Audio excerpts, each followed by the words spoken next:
नमस्कार दोस्तों, आपका स्वागत है मेरा इस चैनल में जिसका नाम है मनी लेंस। मनी लेंस में हम बातें करते हैं शेयर मार्केट से जुड़े हुए खबरों के बारे में।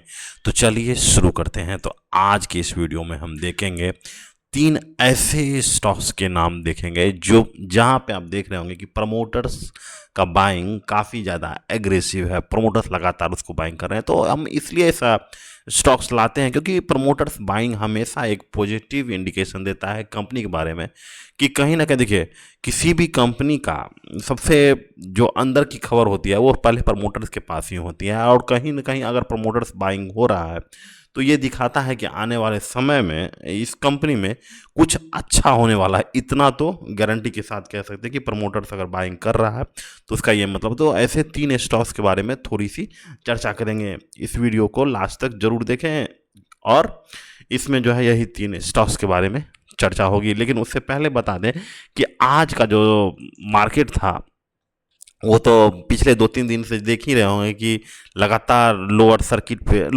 तो नहीं, नीचे मार्केट गिरते जा रहा है।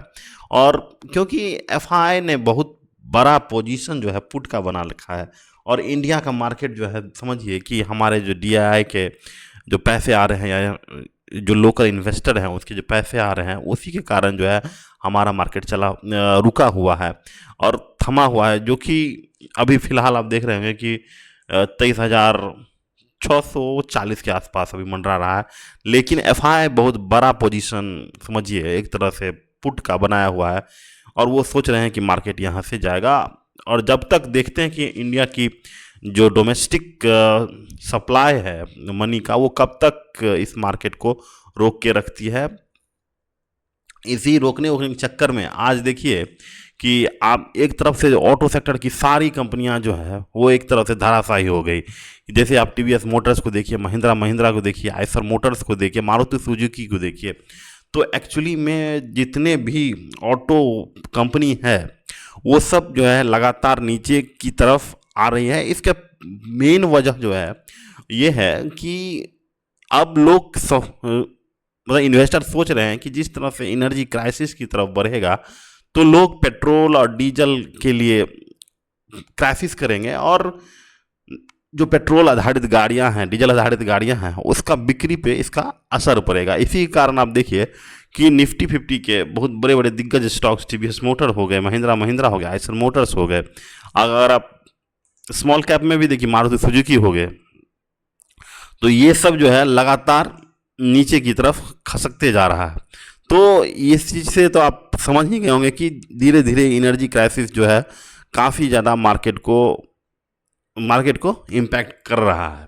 तो अब हम जो सुबह में जो शुरू में बताए थे आपको कि 3 स्टॉक्स के बारे में चर्चा करेंगे जहां पे प्रमोटर्स का बाइंग हो रहा है। हम इसलिए भी बता रहे हैं कि प्रमोटर्स का बाइंग एक इजी इंडिकेशन है कि मार्केट में इस शेयर को चलने के लिए। देखिए, और प्रमोटर्स थोड़ा बहुत बाइंग करता है तो दिखता है कि हाँ थोड़ा बहुत बाइंग कर लिया, लेकिन प्रमोटर्स अगर बहुत तेज़ी से बाइंग कर रहा है और रेगुलर इंटरवल पे बाइंग कर रहा है तो वहाँ पे आपको ऐसे स्टॉक्स को देखना चाहिए, पढ़ना चाहिए कि आखिर प्रमोटर्स के पास ऐसा क्या नॉलेज है जो कि स्टॉक्स को बढ़ा रहा है। तो सबसे पहले आप देखिए कहाँ गया, सबसे पहले देखिए स्टॉक्स जो है न्यूऑन कॉरपोरेशन करके है। न्यूऑन कॉरपोरेशन में देखिए आज 4% का 4% बढ़ा है, जबकि देखिए मार्केट बहुत ठंडा है। लेकिन ये बहुत ही स्मॉल कैप कंपनियां हैं, 81 करोड़ की है, ठीक है। आरओई सब कुछ नहीं है। तो देखिए छोटी कंपनी में हमेशा आप ये चीज़ देखिएगा कि उसके जो फंडामेंटल्स कभी भी इतने अच्छे नहीं रहेंगे। जैसा कि आप अच्छी अच्छी कंपनियों को देखते होंगे फंडामेंटली उतना स्ट्रांग नहीं होगे। और इनका ये खूबी भी होता है कि ये कभी भी अगर इनको थोड़ी सी भी गवर्नमेंट का सपोर्ट या फिर टेलविंड अगर मिलता है तो ये एक अच्छा खासा पैसा बना देता है। तो सीधा हम चले जाते हैं फंडामेंटल पर। इतना ही देखिए आरओई सब है नहीं, मतलब कंपनी लॉस कर रही है, ठीक है। तो कंपनी लॉस कर रही है, सेल्स देखिए कुछ नहीं है, सेल्स देखिए 1.22 करोड़ के आसपास, और लेकिन एक्सपेंसेस ज़्यादा है। तो यार ये देखिए यहाँ पे गलत दिया हुआ है, -65 करोड़ का लॉस होगा, ठीक है। तो ये चीज़ यहाँ पे गलत दिया हुआ है, ये चीज़ आप ध्यान दे दीजिए क्योंकि 1 करोड़ का सेल्स है और -64 का एक्सपेंसेज है। तो टोटल मिला के कितना होगा, एक्सपेंसेस माइनस में कैसे हो सकता है, पता नहीं ये एक्सपेंसेस माइनस में क्यों हो गया, लेकिन वो दिखाया ऑपरेटिंग प्रॉफिट 65 का। इसको हम थोड़ा सा या तो स्क्रीनर से लगता है कुछ गलती हो गई है, इसके कारण -65 पॉजिटिव में दिखा रहा है, लेकिन लास्ट में देखिए ईपीएस इसका क्या है, निगेटिव है। तो ये चीज़ बताती है कि ईपीएस अगर निगेटिव है तो बताती है कि प्रत्येक शेयर होल्डर्स को कितना रुपए मिलने वाला है। तो ये कंपनी में अगर प्रॉफिट ही नहीं हो रहा है तो शेयर धारक को क्या मिलेगा। तो एक्चुअली में यही बात है। और दूसरी जो इम्पोर्टेंट हम बात के लिए उठाए हैं, क्योंकि यहाँ पे देखिए सितंबर में 36.31% है, ठीक है, 36.31% था शेयर, जो कि अब प्रमोटर्स जो है उसको 90% कर लिया। तो काफ़ी ज़्यादा जो जितना ज़्यादा जितना सारे शेयर्स लगभग 10% के आसपास ही शेयर्स जो है पब्लिक के पास है, बाकी जो है सारे प्रमोटर्स खोल दिए।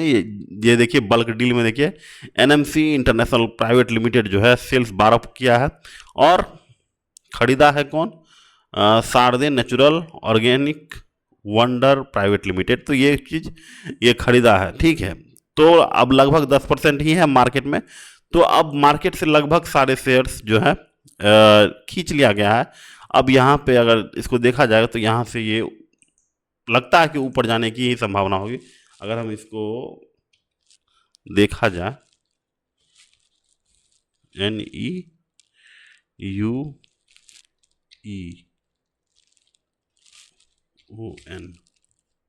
अच्छा ये नहीं है, दूसरा स्टॉक्स है।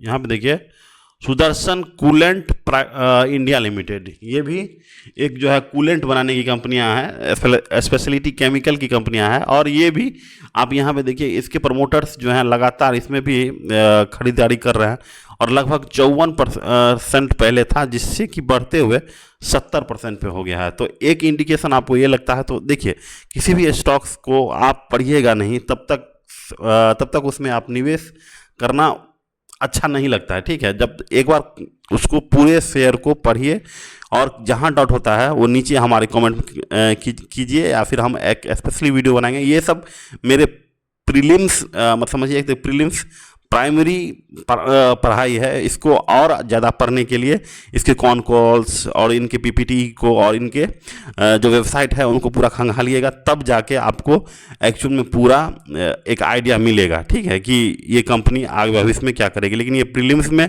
सिर्फ अगर सिंपल बात करिया जाए तो बस हम प्रमोटर्स देख रहे हैं और ROE देख रहे हैं, क्योंकि कंपनी जब तक प्रॉफिट नहीं करेगी तब तक एक आम आदमी या फिर निवेशक को अच्छा प्रॉफिट नहीं कर सकती। यहाँ पे ROE अच्छा है, 11.6 है, पी देखिए 12 का है, बहुत ही अच्छा पी है, बहुत लो पे है, लेकिन प्रॉफिट ग्रोथ और सेल्स ग्रोथ नहीं के बराबर है, ठीक है।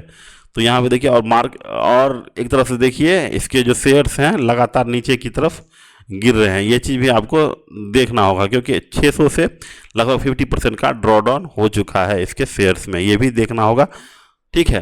तीसरी कंपनी आप देखिए SAL स्टील प्राइवेट लिमिटेड है, जहाँ पे आप देखिए प्रमोटर्स का बाइंग 61% से बढ़ते हुए और 9% और बढ़ते हुए 70% के आसपास आ गया है। तो ये चीज़ें भी आपको देख लेनी है, ठीक है। ये है SAL स्टील्स, इसमें भी लगता है कि घाटा ही हो रहा है कंपनी को। तो जितनी सारी घाटा वाली कंपनियां हैं वो सब में देखिए एक तरह से प्रमोटर्स बाइंग कर रहे हैं, लेकिन इसका जो अपवर्ड कर्व है ये बताता है कि कंपनी में स्ट्रेंथ तो है ही।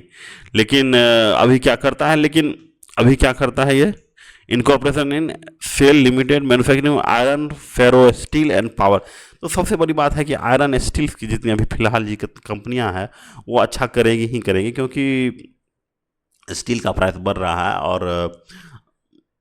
और कोल का जो प्राइस है वो नीचे की तरफ जा रहा है। तो एक्चुअली में इनपुट कॉस्ट कम है और आउटपुट कॉस्ट ज़्यादा है। तो इसलिए जितनी भी स्टील सेक्टर की कंपनियां हैं वो फिलहाल आप चाहे टाटा स्टील देख लीजिए, सेल स्टील देख लीजिए, या फिर अपोलो देख लीजिए, कोई भी स्टील की कंपनियां देखिएगा अभी फ़िलहाल 1-2 क्वार्टर में अच्छे रिजल्ट आने की संभावना है। इसी कारण जो है जितने भी स्टील सेक्टर की कंपनियां हैं वो अच्छा कर रही है। तो आज बस इतना ही रखते हैं, कल फिर मिलेंगे, तब तक के लिए नमस्कार। चैनल को जरूर से सब्सक्राइब, लाइक और शेयर कर लीजिए। Thank you, have a nice day.